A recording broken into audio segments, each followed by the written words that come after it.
G'day Raiders family, Berkey, and just sorry, fixing up a couple of screens for the top 10 guys. Hope you're all safe and well. On a week like no other for the mighty Green Machine, I can't remember a long while. Some of the turmoil we've had this week, particularly fan bases, Facebook pages, internal media, external media, they've really honed in on us big time.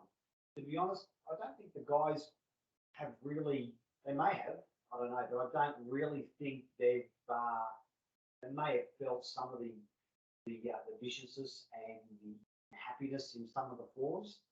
I think they're pretty insulated with social media these days. I'm sure they got some filters from good mates or family and friends around what may be said.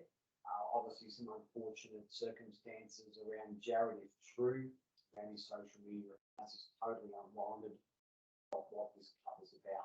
So I'm going to get off my soapbox now. I want to dive into the game because that's where our performance is based on, is on the ground, and we just have to win this week, which I'll cover in my top 10 later on. But look, I want to dive into the Knights. Our opponent tomorrow, they're going to be annoying, but we need to play some really smart basics to get the chocolates, which I'll cover. But first and foremost, let's dive into the Knights.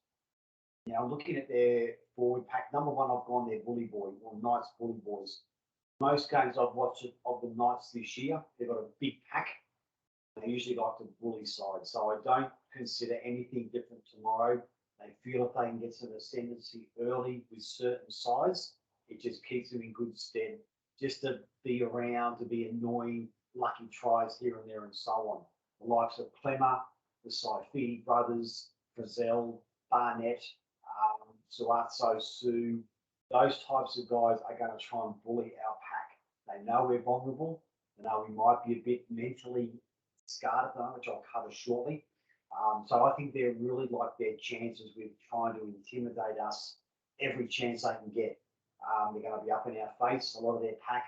They're going to give away scrappy penalties. They're certainly going to try and slow the ruck down, which is one game plan they do like to employ, particularly with quick hookers like we have with Tom, but I'll cover his side of the equation when we get to the Raiders. So the Knights are certainly going to be bully boys to us tomorrow. Number two, they're going to aim up on Papa. Now, they know Papa mentally right now may not be where he was in 2018, 2019, and particularly 2020. They feel if they can get a win with our forward leader, once again, it may hold them in really, really good stead. So we've got to make sure I get the Papa in our top 10. But I think they'll really try and aim up on Josh early. Know if they can get over the top of him, sends another message to the rest of our pack that they've got possibly the best front rower in the world's measure. Now, who else can they get to? So I really think they'll aim up on Papa and aim up on him early. Whether Ricky starts him is another matter. He may pull a Swifty. He may start Corey Horsburgh. May start Joe Tarpany. But got to be careful that they, once again, try and bully Papa. Papa will handle it, but I think they're really going to try and get his face and try and unsettle him mentally. Number three, I've gone for Kalen Ponga. Now, the thing with Ponga, he's going to really aim up on our right end. So Ponga's great ability is him running to his left side of the attack. So I'm Ponga running to the camera. His passes to the left are fantastic, which is our right edge. So that's our most vulnerable edge, unfortunately, which South proved last week. So Ponga versus our right edge is critical. So the likes of obviously Bailey, Curtis, George, Elliott, really got him on our memory. Yeah, we missed George last week in defence. We had Elliott there, but Ponga loves the left edge for his attack or the right edge defence. So it's hard to combat. What we have to do and have to do really well is communicate. Outside in, inside out. So the talk has to be constant. We've really got to go up in a line and no one can rush out. If Curtis rushes out, Bailey's got to go with him, Elliott's got to go with him. We just can't have one rushing up, the other staying back, because we'll be absolutely crucified and slaughtered if that happens. The thing to nullify a Ponga type of playmaker, your eyes. Ponga will be looking to see who's going to come out. So we've got to be eyeballing him and watching his runners peripherally to see which way he's going to go. If we can suffocate his balls and let him see we've got a solid straight line, it's going to force him to go back infield. Now, if he goes back into it, he's got a very, very lethal left foot step, as we know, and a right foot. So if he goes back in towards the camera, he's going to be stepping off his left. So those markers, those guys coming across from markers, have got to be right there in his face and take out that time with the ball, and nailing it comes back in on the left, in the left foot down towards the ruck area. So the markers cannot give up on the play. As soon as that ball leaves the dummy half to Ponga, it's usually a very wide pass. So the hooker for Newcastle, Jaden Browley, does throw a very good pass. So he'll hit Ponga with a really long pass running. If our defence on that right edge can get up quick and nullify that, Ponga's going to be coming back into that middle, and those markers have to nail him and nail him quick. So he's got no time with the ball. We've got to suffocate him. Number 4 for the Knights, they usually often play the first man. So if Ponga's close to the line looking for a ball, there's a second man runner or a block play. 9 times out of 10, the Knights play the first man. They very rarely go to the second man. They hit that first man flat. And why wouldn't they? With the size of some of their forwards, Frizzell, Saifidi, Clemmer, they'd be mad to go at the back that close to the line with those size forwards. So we just got to make sure that we are talking. Someone's got to go in on the first man, the arms with the ball. That's where the ball's going to be. So that's where the tackle's got to be. 2 things happen. It either gets held up over the line or the ball comes loose. That close to the line, it's nearly impossible to go for a legs tap because the momentum gets them over. So we've really got to make sure.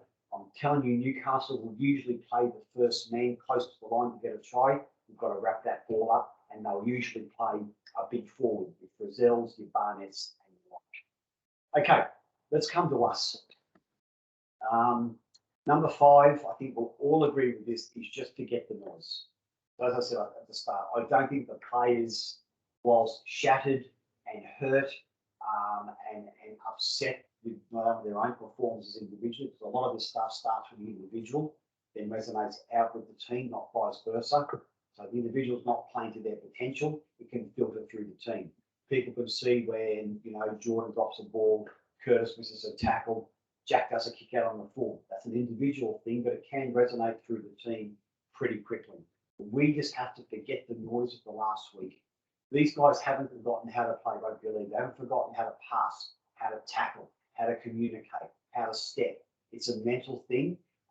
The noise would not have helped, and I'm pretty sure Ricky will have them in a situation where they're not going to worry about things they can't control. They can't control the uncontrollable. He'll be nailing down to the team, control your performance, control the things you are good at, and the rest will take care of itself. So just forget the noise. Number 6, I have gone for Papa as a positive. Coming back into our side, he's without a doubt still the leading prop in the country, if not the world, in my opinion. And most of these other players look at who they're playing against, and they're looking, Clemmer's thinking, Josh Papali, best front row in the world. So Papa's a marked man now. Same as Maria Hargreaves used to be. Jesse Bromwich probably still is. Those types of guys, Fisher Harris now from Penrith, they're really getting a name about them. Papa's got that name, and people do try and aim up and get points. If they can get over Josh, that's going to help their side to a victory. But Papa, I think, is our forward leader still. Hopefully the week off has freshened him, and I'd love to see him come off the back bench. But he's got to play smart. He can't just take them on up the middle, trying to be tougher than them. That's dumb play. He's got to be hitting the holes, running off Tom Starling, who I'll cover shortly, with those quick play the balls, and he's got to help us win the ruck. The thing I love Papa doing, he hasn't done much of this year, is offloads. When he gets an offload, as he did against in the Cowboys game, where he offloaded Tommy Starling and Emre scored, they're the sort of things we need, particularly when he drags 2 or 3 players into a tackle. It just gives us some amazing momentum. They're the sort of things that Papa hasn't done a lot of this year, for whatever reason, field position, scared of errors, who knows. But if you can get that type of thing back into his game, it's going to really help us to get the victory. Grit and errors, number 7. Once again, that comes back from the noise. We made far too many errors last week, stupid penalties with pushovers from Corey. But we didn't display a lot of grit in the second half. We could have won that game, but just our ability to get into the grind, kick for kick, set of 6 for set of 6, we just went away from that game plan. We tried to force things a bit too much with offloads and the like. Gone away from being gritty. 19 and 20 were gritty. We were grinding sides down, getting up 14-8, maybe winning 16-12. Got to stay in that battle. The errors are critical. As we proved last week, South scored 20 points of their 34 from our errors. So we just can't afford to have that in NRL and expect to win a game of footy. Number 8, I've gone for Tommy Starling. Now, the Knights will have a big pack. Big packs are vulnerable with quick hookers. So Frizzell, Barnett, Saifidi brothers, Clemmer, they're big men, but they don't move well laterally. But for Tom to get that front foot forward momentum, we've got to win the ruck. So the likes of Harold, Naira, Emre, they've got to be landing on their stomachs and getting up quickly and play the ball. Newcastle like to get you on your back, so you're wasting 2-3 seconds to roll over and get up and play it. So we've got to make sure that we do hit the ground, we're hitting stomach first. Quick bounce up. As I said, they've got a big pack.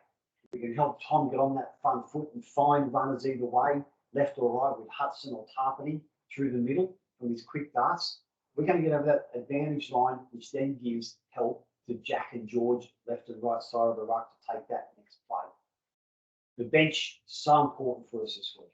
So important. The Newcastle bench is okay. Probably Suaso Sue has been their most go-forward bench player.